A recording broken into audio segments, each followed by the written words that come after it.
A story so big that it took 2 episodes written by 2 different lead writers and 2 different directors to create.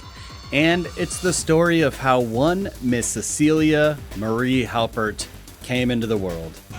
We got baby fever all around. I need a baby. I'll never outsell Jim and Pam without one. Dwight swinging that big ol' hammer, and and Michael playing matchmaker back at the office. Did you grow up around here? No. So, you must have grown up around somewhere else?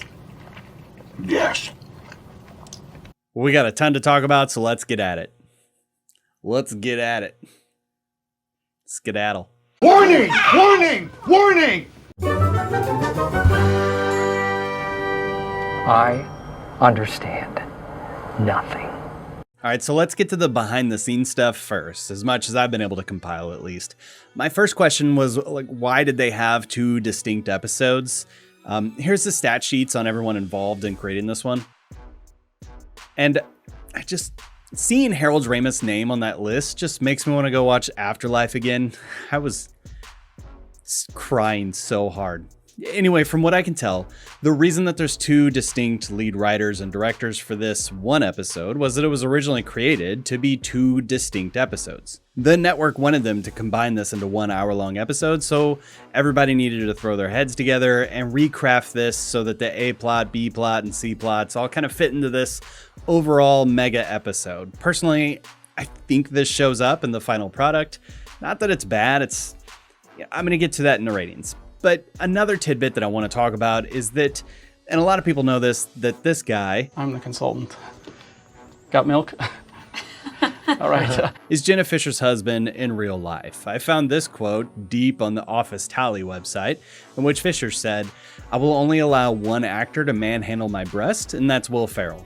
And he wasn't available, which is a reference to Blades of Glory and not some prophetic statement about something that would happen next season. That sounds like Pan. Yeah. You know how she gets. D'Angelo, she can get really bitchy. Also, pretty well known is that Fischer's real-life niece's name is Cecilia, and Fischer's own middle name is Marie. Her name is Cecilia Marie Halpert. Okay, and we have so many callbacks, I'm just going to run through it as fast as I can. Seeing Michael with the baby reminds us that Michael is good with babies. Babies are drawn to me, and I think it's because they see me as one of them, but cooler and with my life put together a little bit. Andy's crotch is brought back up. Andrew, what about you? Torn scrotum, still on the mend, so it's not good timing. Dwight's still friends with Rolf. I'm assuming that Jim and Pam decided to sleep in his parents' old room. Actually not allowed in here. So. Dwight and Angela's old spot hasn't been seen since the beginning of season 5. It's been a long time since we've come down here separately. You know, Now then, let's get to it, shall we? Item 1. Okay, and so here's a deep track. In season 3's disc 2 of the DVDs, there's this bit called Toby's Wraparound, in which Toby, not Paul Lieberstein, but Toby, hosted an office marathon on NBC. But one of the things he talks about is Dwight's healthcare plan way back from season 1. Well, Toby fixed it afterwards. It's not super interesting, but now they have an HMO. Which does lead to this line. Yeah, we're slow playing it because of our stupid HMO. Might also have something to do with Saber's acquisition, but really it was just an excuse to bring up the wraparounds thing. And then wrap around. Maybe this is a callback or maybe just a coincidence, but Pam has now seen Michael's, lower nudity. Hey, Oh my God. What are you doing? What are you doing? Hey, you said come in. No, I didn't. Just...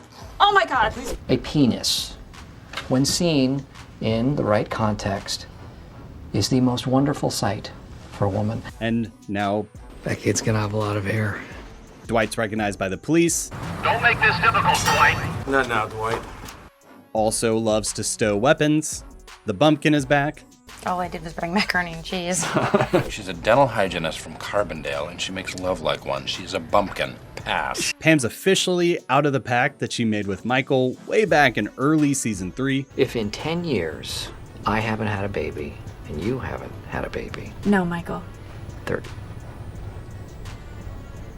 Sure. When Pam has an iPod, which means that she's not using that thing that Roy got her anymore. Is that a Prism Duro Sport? You've seen one of these? Yeah. They're like an iPod, only they're better, because they're chunkier and more solid. And I think in that vein, we have at least one continuity error here, and that's Andy's backstory. I was named Walter Jr. after my father. My parents are here. Andrew and Ellen Bernard. More specifically, his dad's name. And maybe he's lying there for attention, but I don't know. Maybe. Another thing we need to talk about in this episode is this is the second episode in a row in which they're really putting Nick, the IT guy, into the story. You don't want to wait too long, Pam. Otherwise, the baby's going to become a teenager in there and you'll be up all night from the rock music. Shut up, Nick. God. A weird thing to say. And I'm wondering if these jokes are serving the same purpose as those shots at Aaron in the last season and early this season. Do they not like me, though? I don't know, actually. Okay. I was thinking the wood might be too hard on your damaged penis. As in, were they trying to vet out the audience's sentiment around this character? Which makes me wonder if Nick, the IT guy, could have become one of the main ensemble cast members for the rest of the series. Nerd. Let me know what you think about that in the comments. Also, this came out the same year that Melissa Rauch, dang it. This came out the same year that Melissa Rauch became Bernadette on Big Bang Theory. And then this is the very first mention of the Scranton Strangler. Today's paper. Okay, I honestly couldn't find much about why they threw this in here. Like, overall, did they plan that this was going to be an ongoing bit for the series? Did you plan that? Or was it just like a throwaway line for that one moment?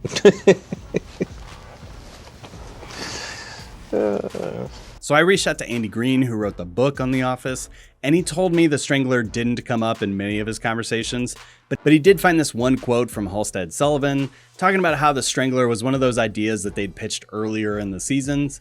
And ideas like this, when they would brainstorm, things that they loved would end up as cards on the wall. And so when they needed an idea for something real quick, this was just a really good fit for that. I'll put the whole quote in the description, and then right next to it, let me give you my elevator pitch for something else you may want to check out. I made a true crime series based entirely inside the Office universe about the Scranton Strangler. Links in the description. It was definitely a labor of love. And speaking of labor of love, the decision to really follow Jim and Pam's experience as new parents, as opposed to really focusing on the delivery itself, really does feel rooted in the documentary and in reality. Like, it all felt very real. But let's talk about that more in the deeper meaning.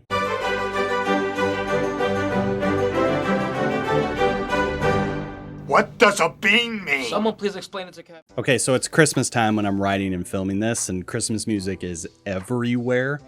And Faith Hill song has come on a few times over the holiday season, and it's called A Baby Changes Everything. And it's kind of a fact of life, right? Like, having a baby will disrupt almost everything that you consider normal. It changes you. It changes your priorities, changes your mindset. It changes your outlook on life. I had friends tell me, Chris, you won't know until you have a baby how much you're gonna love that little thing. I want to hold the baby.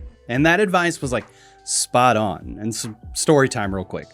My wife is a few years older than me, and we got married when I was 20 years old. My wife had a little boy from a past relationship who I'd go on to fully adopt, later in life. But soon after we were married, way too soon after we were married, she got pregnant. And this whole thing was a whirlwind. Coming to grips with the pregnancy, the implications, the prep work, and then the delivery itself. It was all just... It goes by so fast. Okay, and so she goes into labor, and we were in the hospital for about 8 hours. And, she's trying to pop this little kid out, and baby's not budging at all. Here. I'm screaming! White. Ah! Knowing my daughter, she's pretty stubborn, so, And so anyway, it looked like she wasn't arriving anytime soon, so, I was hungry. So I went down to the cafeteria with my mom and a close family friend who ended up passing away a few years later. And we were getting some breakfast. And literally as soon as I grabbed my food, I got a text from my wife saying, it's happening right now, hurry up. So I bolted, I'm running down it's like one of these rom-coms. I'm running down the hallway, up the steps, run into the room. The nurse tells me to wash my hands and that there's not enough time to get my wife's legs in those stirrups. So I'm gonna have to hold my wife's legs. And I don't know what I'm doing. I'm just terrified and excited. It was a rush of every single kind of emotion that, and fear too, because there was no doctor in the room at that point. I think the doctor yelled at me or something. I don't know. It's all just a whirlwind. But then, I don't remember nothing. And all of a sudden, there she is. And she's in this little bin that they put babies in. And it was just me, and I'm just staring at her. It's like burned in my memory. Like is the most vivid memory that I have is just staring at my baby, newborn, just all gross and whatever, sitting under the little heat lamp, and we're just staring at each other. It's like burned in my memory. Still burned in my eyes. She's staring up at me, and something just clicked in my brain. Like, this is a part of me, and I am responsible for every aspect of this little thing's being. It's a lot of weight, but it's like you want it. Like, listening to someone else's baby cry is kind of the worst thing ever. But hearing your own baby cry, it sucks, I'm not gonna lie. But it's different. It's like dealing with the sleep deprivation and all the problems that come along with maturing this little human into a full-grown human. You just don't think about all the junk that comes along with it because you're giving yourself up that this little version of you can make it in this world. And I think this episode kind of hits on all of the things that we look at wrong. Take Michael, for example. He thinks that if he can recreate these variables, he can make love happen. And that's not what happened in the first place. You and Pam? Wow. I would have never put you two together. That's still going on? I made a family. I got these two together and I made a family. And B, that's just not how human beings work. We're not parameters in a program that we can just execute and make things work the way we want. Dwight and Angela's baby contract is an example of that. The father, Dwight Schrute, hereafter referred to as Morpheus. Agreed? Agreed. Pam's fear in part 1 is part of this whole thing. It's based on her desire to be perfect and be that, ideal mom. Not till midnight. Something that's not based in any form of reality. Then after she has that baby, that fear kind of dissipates and it turns into this confidence from having all of this collective knowledge. Oh, good. You know everything. It's almost like she thinks that if she has all the right answers or does all the right things, Cece's gonna turn out all right. It's as simple as keeping the womb extremely warm for 2 days after sex and then extremely cold for 5 months. And we all know how that goes. Cece is turning out to be a little bitch. Look, if there's anything I've learned in my 36 years and 16 of them being as a parent, none of us are perfect. You're gonna make mistakes as a parent, you're gonna learn, you're gonna grow, you're gonna cringe at things you did and said. And honestly, the way the world is going, we're all gonna send our kids to counseling for some reason. That's a joke, don't take me too seriously. I was sitting at the table eating my penis. I mean peas. And that's because life isn't perfect. There's troubles along the way, and the lessons of this episode is that love can't be coerced or created. It happens because it happens. It should just come about effortlessly. And it persists because there's commitment. Just like when I look at my wedding ring, it's a reminder of the commitment that I made to my wife. This crazy, vivid memory that I have of staring at my daughter for the first time. It's a reminder of what I'm supposed to be in her life. And that's what drives me every day. Anyway, this got way too deep. Let's go to the ratings. This is the worst.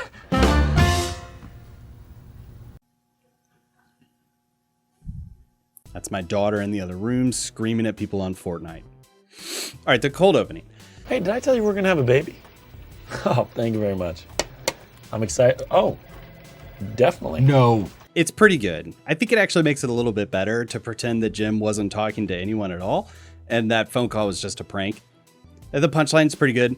Also, I've been noticing a gaping hole in my life. Sometimes I wake up cradling a gourd. And it serves as a setup for this episode, so I'm gonna give it a 3 out of 5. It hits a lot of the marks, but honestly, it's not very memorable. It doesn't have that je ne sais quoi that cold openings are supposed to have. It doesn't have that energy that cold openings are supposed to have. Let's say that. Explode with excitement and creativity.